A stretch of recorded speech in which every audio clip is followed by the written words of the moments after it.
In this episode, we share 5 simple ways to drop your waistline without exercise. The caveat here is that, yes, of course, you should be exercising as well. And in fact, if you do, you'll get even better results. Make these small changes, and in just 2 to 3 weeks, you will see and feel a massive difference.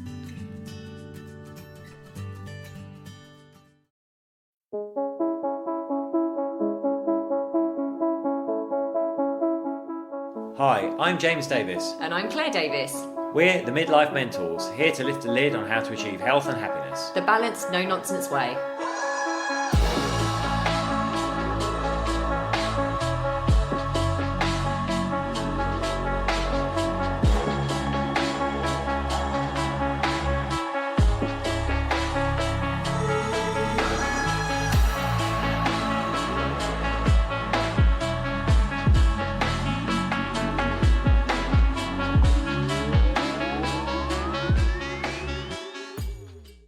Hello and welcome to another episode of Midlife Mentors with me, James. And me, Claire. How are we all? Doing well, I hope. I hope so. I'm looking out the window, a bit sick of the grey weather here in London. Oh, But very British to talk about the weather straight away, isn't it? Well, actually, we've got something very exciting to talk about, Claire. But before we get into that, have we, James? today on this podcast, we're going to give you 5 simple ways to drop your waistline without exercise. Now, we're going to qualify that. Obviously, we want you to exercise as well. We're just going to give you like 5 tips that will really make a difference. Hang on a minute, Claire and James. Don't you always talk about exercise? Yes, we do. But we just thought, we'd jump on 5 simple ways to drop your waistline without exercise. But please do exercise at the same time. So we'll get into those. But it's a very exciting day, right? So we're recording this on Friday. It's coming out live tomorrow. Tomorrow will be Claire's Freedom Day. I'm so proud of her. She has spent the last 75 days, today the 75th day, doing a programme called 75 Hard. You're embarrassing me. I didn't know you were going to talk about this. Claire has basically committed since, when did you start? January the 2nd? 2nd. 2 45-minute workouts every day, and one of those has to be outside. So she's been kind of lucky with the weather, I think, and there's not much rain. No. Drinking a gallon of water a day, reading 10 pages of a book a day. And then extra rules that Claire added in for herself was... Oh, you've missed a couple. Missed a couple. What have I missed out? Following a certain meal plan, like a certain nutritional... Say. Oh, okay. Yeah, you basically said you cut out caffeine, sugar... Dairy. Wheat. All of that cut out. No cheat meals. No cheat meals, nothing. No alcohol. No alcohol. For 75 days. So we're going for 75 days. Today is the last day. So we are celebrating... Tomorrow I'm going head first into a chocolate cake. No, but in all seriousness, we were talking about, like, Claire hasn't done it for weight loss. I want to be very clear on that. She doesn't need to lose any weight. No, thank you. She did it for the mental discipline of having this thing that you have to do every single day. Although we're joking tomorrow about going out, she is looking forward to a taste of chocolate cake. But Claire's actually saying, she's like, I'm not sure I'm going to go mad or crazy. Like, it's given her a new respect for her body, for food. I think she's just awesome for achieving it, so well done. Thank you. I didn't know you were going to say that on this podcast. I've gone a little bit shy, which is not like me at all. It's been. I did it, like Jane said, for like... Even when you had to go to hospital, you still like leaned on me and hobbled around the streets for 45 minutes to get your second bout of exercise. Yeah, so in between Don't advise that, by the way, listeners.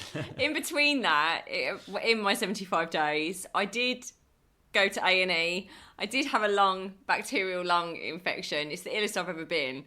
And I still managed to keep up with everything. And like James said, I wouldn't recommend that. If I was looking in as an observer, I'd think, what an absolute idiot. But it's the mental, I did it for the mental toughness, the mental discipline. I wanted to see how much I could change my behaviours, my thinking, and who I could become throughout this journey. And it's been, this sounds really fluffy and woo-woo, but it's been quite like a sacred journey really to me. I shared it within an amazing Facebook group I'm part of, and I've made some amazing friends who've done it alongside me inside this group.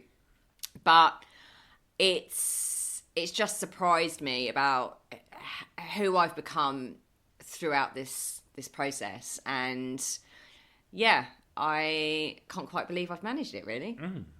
So that's our big update. Other exciting stuff. It wasn't really an update. I didn't know you were going to share it, but yes. Other exciting stuff about. So we've been reached the finals of 2 more awards. I think the London Startup Awards, we're finalists in the Rebel Startup and the Health and Wellbeing category, so that's amazing.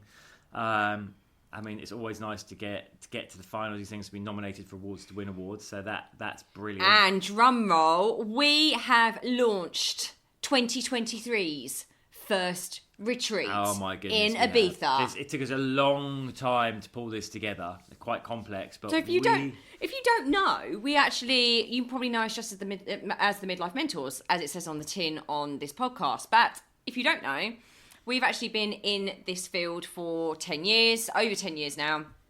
Our other business is 38 Degrees North, and that is a wellness retreats brand. And it is still phenomenally successful. It was phenomenally successful up until COVID, when we had to stop doing them all the time. Now we're in a beautiful position where the Midlife Mentors is just like our main business, but we get to run our 38 Degrees North retreats every so often, and we've partnered with Six Senses. Yeah, so we're not doing many retreats anymore, because our main business now is obviously the Midlife Mentors and the online work we do with clients, one-to-one work, small group work, and the corporate work. So probably only going to do like 2 or 3 at the max retreats a year. So this one is May 26th to 29th. And as Claire said, we partnered with the stunning Six Senses Ibiza. It was only opened last year. That's amazing. Really is gorgeous. It's a long weekend. All the food's included. Get this, you're going to stay in a private residence with us. So we're all in these like amazing private villas together within Six Senses. You of course get your own bedroom, your own bathroom, so you've got privacy. But you're in that space, living with us, truly immersed. It's going to be just incredible. And I think it's really important to say, like, this is it has got a midlife focus, right? So it's called the Midlife Reset Retreat, and it's for anyone out there that wants to unplug from their everyday stressful lives. If you're finding that you're overwhelmed, you are finding it very, very difficult to get your health back on track, and you're finding, like stress, burnout, all those sorts of things are just kind of increasing in your life, then I think it's definitely something you should look at, because it's in stunning surroundings. There's plenty of time for chill time. Yes, we're going to be teaching you all of our approach, all of our skills, the best way to eat at midlife, to train at midlife, to think at midlife, everything in our toolkit, and you're going to get to spend that amazing time with us like in that environment, in that villa, but you will get lots of downtime to chill out by the pool, sip a little cocktail as the sun goes down over the Mediterranean, all that sort of stuff. So it's an unbelievable environment. You are with unbelievable people, including us. Obviously, we're your hosts. We are the experts in this field of midlife health and happiness. And yeah, the rooms are, because we're in a residency, the rooms are limited, right? So the rooms are going quick. So if you're interested, there'll be a link in the show notes of this podcast. Go to that, check it out, and we can't wait to see you on the beach. We cannot. We've also, so actually we're going to give you details of this at the end, but we're at the moment, we've very rarely opened up our calendar for Midlife MOT calls. So it's your opportunity to book a 15 to 20 minute slot with us. One-to-one. Tell us what's going on with you, and we're going to give you at least 3 firm action plans to move forward. We're doing this completely free, so we'll give you details of that at the end. Yes. So let's dive into these 5 simple ways you can drop body fat without exercising. But again, as we said at the beginning, we would, of course, want you to exercise. Of course, there's many reasons for your health, for your mental health, you should exercise. It will improve your results massively, your physical results, if you exercise as well. And your mental health. And your mental health. This is the thing about exercise. It gives us a massive boost of endorphins, so we must do it. Yeah. But if we were just to look at what we call the dietary input, what we're eating, we can do the following things. So number 1 is cut out all processed and ultra-processed food. So there's multiple studies now that show that what I call Franken food bypasses our normal hormonal responses, meaning that we're more likely to overeat food that's already crammed with calories, additives, salt, sugar, and chemicals. And there's really interesting research on this. So like that food tends to have way more calories in it than we'd normally eat, but also because it overrides a hormonal response, we don't get an off switch, we'll just keep eating it. Study after study shows people who are given this food will just keep eating it, which means of course we're way more likely to overeat, so we're in a surplus, so we'll store that as fat, but also Studies show that because our body's not really recognising this food as food, we're also more likely to store it as fat as well. So it's kind of like a double whammy. So cut back that processed, ultra-processed foods. That's good. That's the first one. The second one is cut back on sugar because it is the devil.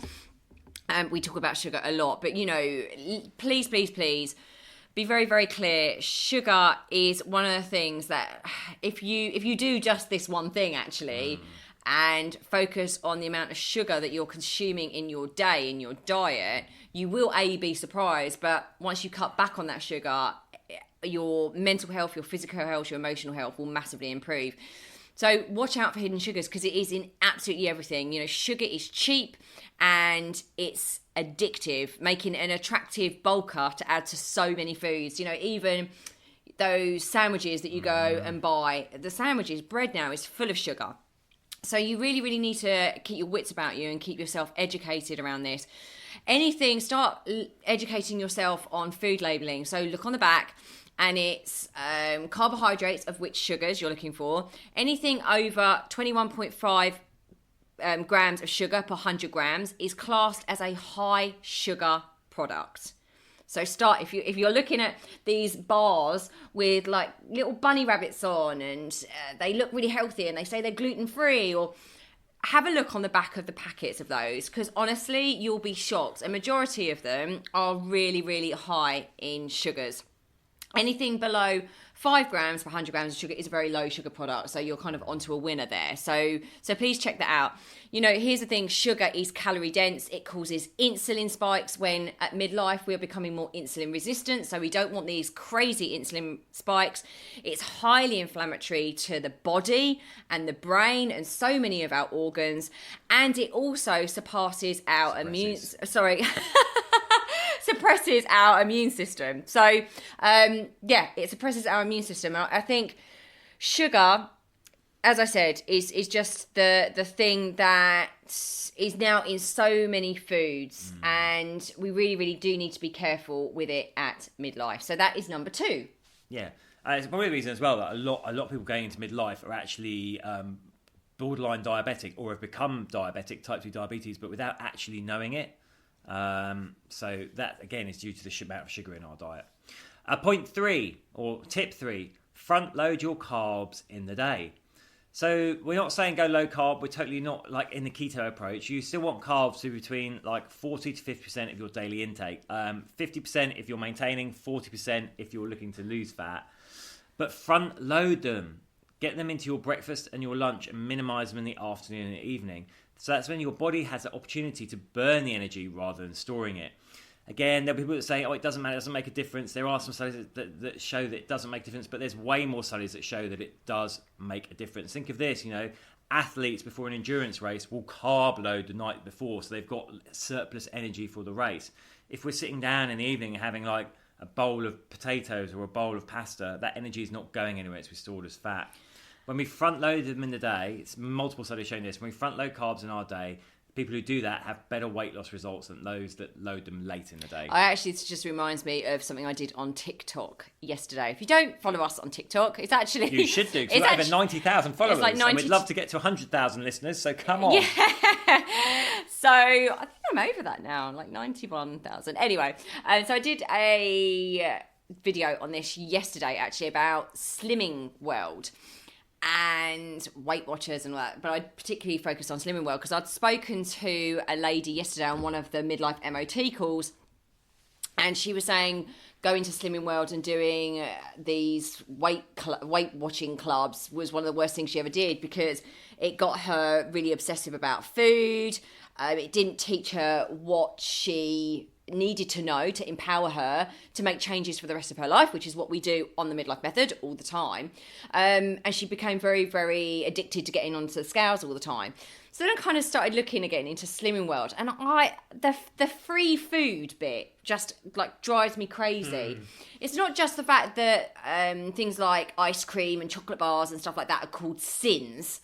I mean, how is that creating a good relationship with food? The fact that it's called sins when you're eating delicious ice cream or delicious chocolate cake, and mentally that's not good for anyone. But it was the free food that really drives me mad.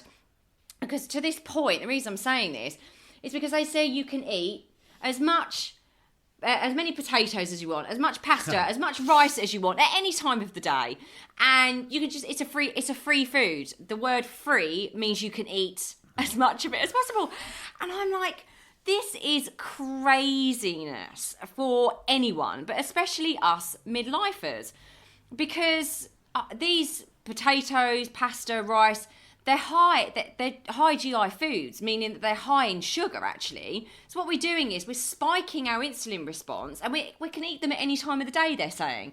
And again, with what James just said, we want to front load, low GI, slow releasing carbohydrates, like oats and things like that. But we certainly don't want to be chowing down on potatoes, pasta, rice as a free food, but also late at night. So I just wanted to say that. I don't know why I've just got on my high horse with my high voice. Front load those carbs. I got on my high horse with my high voice. So the next one is, number 4, is eat more lean protein. Protein is just the best because it triggers the hormone leptin, which is our hormone that says, he's laughing, you're laughing. Satiety hormone. That's it. Neither That's is. Claire. So we were joking. I'm full hormone. Right, so we were joking with our business coach the other day about words that we can't say, and this is one that James and I really struggle with. The satiety hormone, which basically means it triggers that we are full. Satiety hormone. Satiety, anyway. So the hormone leptin triggers to us that it's our I'm full hormone. So when we eat more protein, we feel fuller for longer and faster. Also, an amazing thing about protein is it takes more calories to digest protein than it does carbohydrates and fat. And it's actually essential. It's an essential building block of our muscle. So as our muscle mass is decreasing as we're aging, the more protein we have, the more able we are to, protein is basically going to help us maintain our muscle mass. The more protein we can eat, the more it's going to help us maintain our muscle mass. And that muscle is metabolically active. So the more we have, the more calories we're going to burn at rest. Yes. That is protein. I was going to say protein is king, but that's a bit sexist, isn't it? Protein is sovereign. Protein is sovereign. We love a bit of protein. 5 is drink more water. Now, this is a biggie because so many people go through everyday life. Actually, not me at the moment. Not you with your gallon of water. Water. Constantly mildly dehydrated. And we'll often confuse mild dehydration with hunger, also with fatigue as well, by the way. So top tip is aim for 2 litres of cold water a day to stay hydrated. Or a gallon. And lessen those feelings of fatigue and hunger. Just do that. Get either a 1.5 litre bottle or a 2 litre bottle and drink it so you're tracking it so you know. I'm going to throw in one more tip. Oh, no, can I just say a thing about drinking water? That if you drink a gallon a day, you need to go to the toilet rather a lot. Oh my God, honestly. 3 or 4 times it was again last night. It's actually ridiculous. So team, if you do 75 hard, I still haven't got round to the concept of drinking more water early on in the day. I still try and pack it in at night, and that's not good. But I have had heaps, apart from being ill, I've had so much more energy with the amount of water that I've been drinking. Yes, it's other bits and pieces as well, but I swear that it's the amount of water I've been drinking. My gut health has been so much better. I haven't had any migraines, any headaches, and my skin's better, my eyes are clearer, but I have loads more sustained energy throughout the day, and I think that's in part the amount of water I'm drinking. Yeah, awesome. Yeah. I'll give you a bonus tip here. We've got our 5 tips. Bonus tip: if it suits your lifestyle, fasting overnight, an intermittent fasting, can also help improve your body composition. It will also help improve your insulin sensitivity as well. So, as a guideline, we want to be aiming for somewhere between 14 16 hours. Like much below 13, you won't get many benefits. If you go over 16, you risk more negative effects than positive. Raising cortisol and things like that. But of course, that's if it fits in your lifestyle, it doesn't work for everyone. So that's just like a bonus tip there. Yeah, we've done a whole podcast on intermittent fasting. So if you want to go back and listen to the ins and outs of that, you can. So let's recap. And there are ways you can hack that. Basically, if you can't do that window, there are ways you can hack it. But which is what we work on in Midlife Method as well. So let's go over those again. Number 1, James. Cut out all processed and ultra-processed foods. Number 2 is cut back on sugar. Start educating yourself about food labelling. 3, front load your carbs in the day. Number 4, eat more lean protein. 5, drink more water. And the bonus one was intermittent fasting. Yeah. So there we are. If you were to do all that, I promise you, if you just do this and not change anything else in your life, do it for about 2 to 3 weeks, you will feel and see the difference.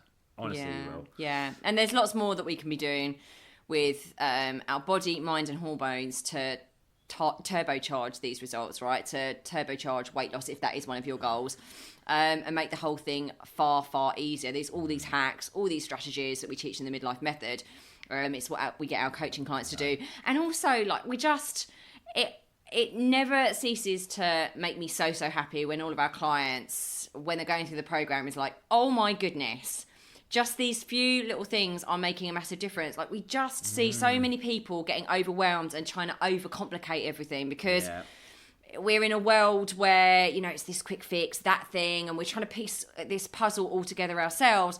When there's something like our program all housed in the same place, touching on all of our 6 pillars that all interlink and are all integrated with each other, so all have a positive impact on each other, people are just like, oh my goodness, this makes so much more sense, and the weight drops off. It does. And what we showed you on this podcast, it is such a small part of the overall approach. It really is. It really is. There's so much more you could be doing. And if you would like to know what more you could be doing, then why not book one of those midlife MOT calls with us? Listen, we've only, like James said at the beginning, we honestly only have, because we've already started, those slots have already been filling fast. We've only got about 3 at the time this is being recorded, and this goes out tomorrow.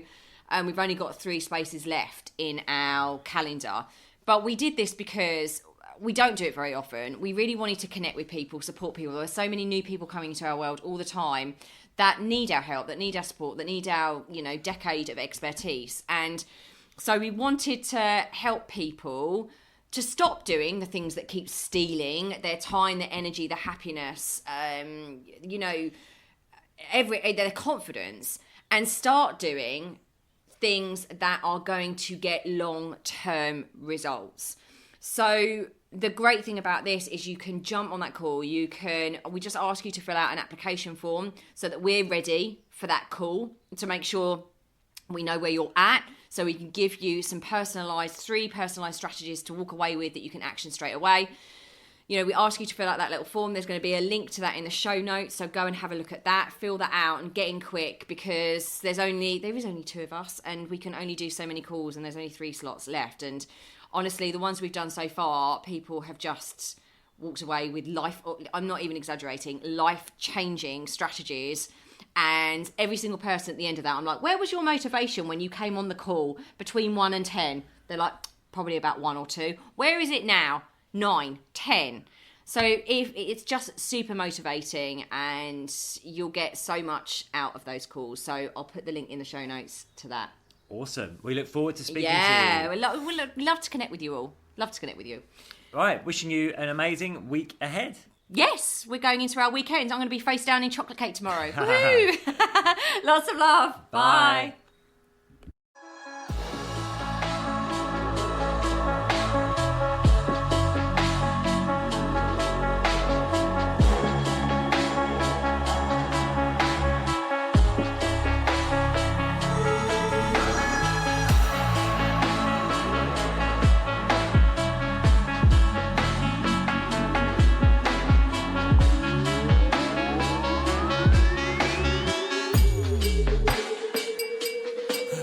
Yeah. You've been listening to the Midlife Mentors with Claire and James Davis. We'd love to hear from you. So drop us a line at info@themidlifementors.com with any questions or topic suggestions. And make sure you join us on our Facebook page and YouTube channel. You can find us under The Midlife Mentors. Yeah.